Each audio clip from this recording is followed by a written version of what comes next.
Já se perguntaram por que chamamos a primária de primária?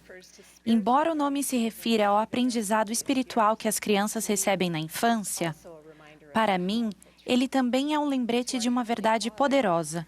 Para o Pai Celestial, as crianças nunca foram de importância secundária. Elas sempre tiveram importância primária. Ele confia em nós para valorizar, respeitar e proteger os filhos de Deus. Isso significa que nunca os prejudicamos física, verbal ou emocionalmente de nenhuma forma, mesmo em momentos de muita tensão e estresse. Em vez disso, nós valorizamos as crianças e fazemos tudo o que podemos para impedir os males do abuso.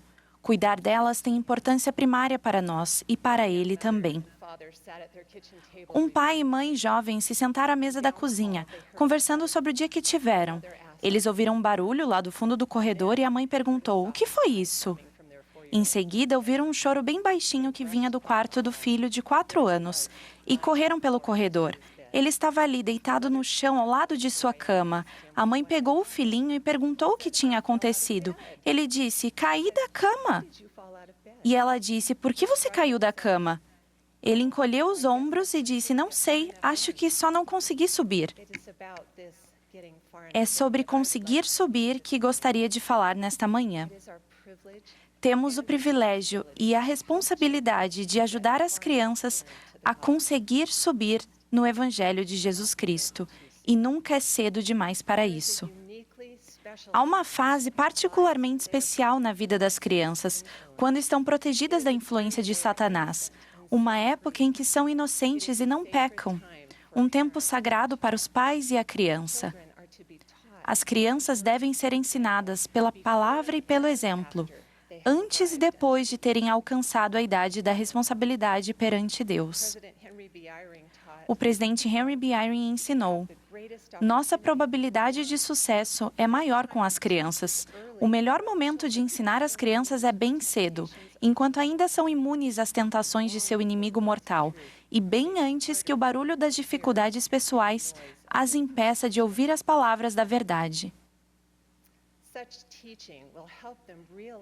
Esse ensinamento vai ajudá-las a perceber sua identidade divina, seu propósito e as ricas bênçãos que as aguardam ao fazerem convênios sagrados e receberem as ordenanças ao longo do caminho do convênio. Não podemos esperar que as crianças simplesmente se convertam. A conversão como acontecimento isolado não é um princípio do Evangelho de Jesus Cristo.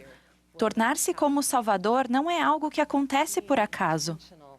O esforço consciente de amar, ensinar e testificar pode ajudar as crianças, mesmo as mais novas, a começar a sentir a influência do Espírito Santo. O Espírito Santo é essencial ao testemunho das crianças e à conversão a Jesus Cristo. Desejamos que elas sempre se lembrem dele, para que possam ter consigo o seu Espírito. Pensem no valor das conversas em família a respeito do Evangelho de Jesus Cristo. Conversas essenciais que podem convidar o Espírito. Quando temos essas conversas com nossos filhos, nós os ajudamos a construir um alicerce, que é um alicerce seguro.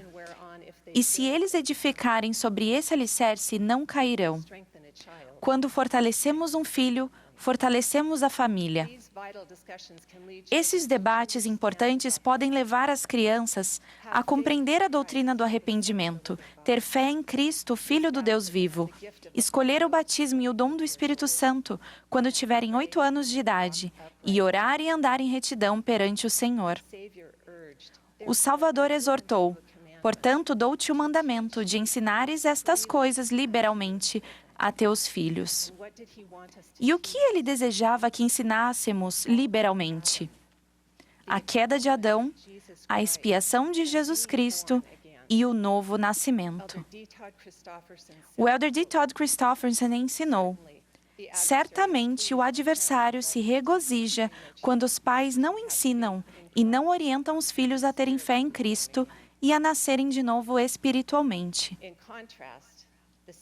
Por outro lado, o Salvador deseja que ajudemos as crianças a pôr sua confiança naquele Espírito que leva a fazer o bem.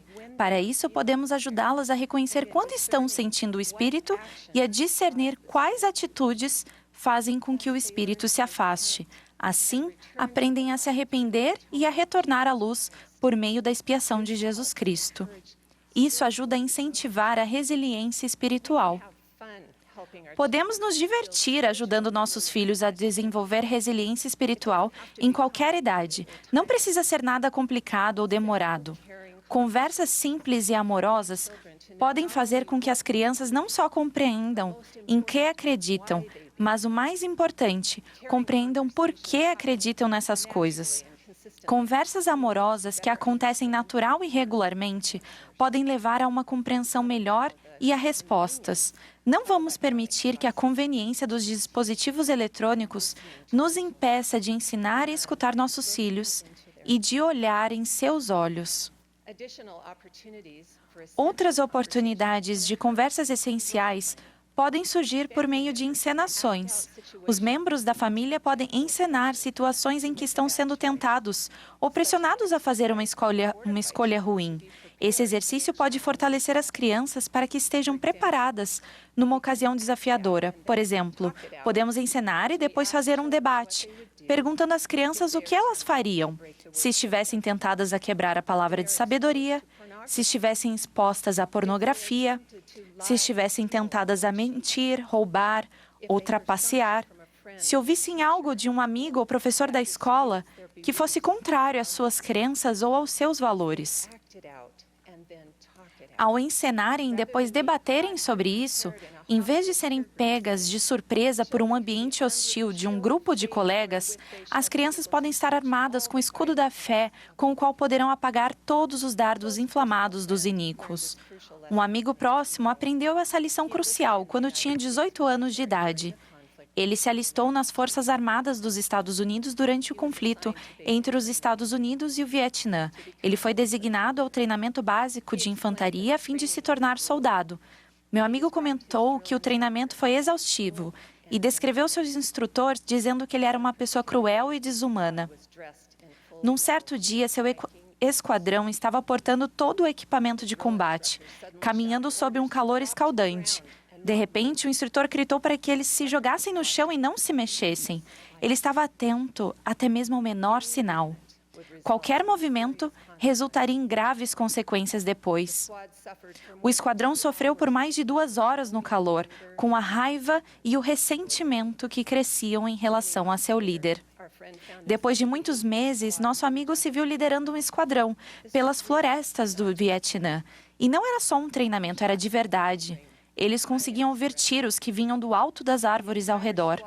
O esquadrão inteiro imediatamente se jogou no chão. O que o inimigo estava procurando? Movimento. Qualquer movimento causaria um tiroteio. Meu amigo disse que enquanto estava deitado, suando, imóvel no chão, no meio da mata, esperando muitas horas para anoitecer, ele se lembrou do treinamento básico e da profunda antipatia que tinha por seu instrutor. Agora ele sentia muita gratidão pelo que ele lhe havia ensinado e como o havia preparado para essa situação crítica.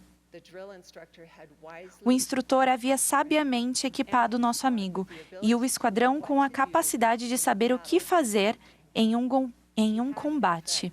Na verdade, ele salvou a vida de nosso amigo. Como podemos fazer o mesmo por nossos filhos espiritualmente? Como podemos nos esforçar mais plenamente para ensiná-los, fortalecê-los e prepará-los muito antes de entrarem no campo de batalha da vida?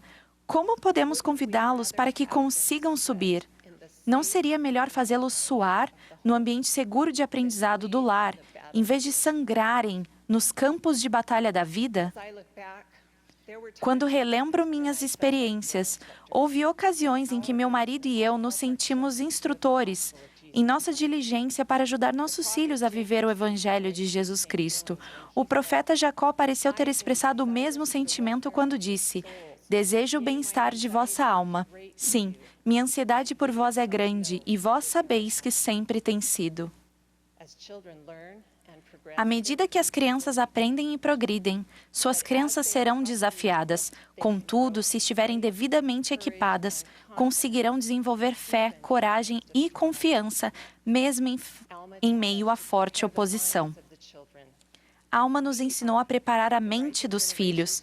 Estamos preparando a nova geração para serem os futuros defensores da fé, para compreenderem que são livres para agir por si mesmos, para escolherem o caminho da morte eterna ou o caminho da vida eterna.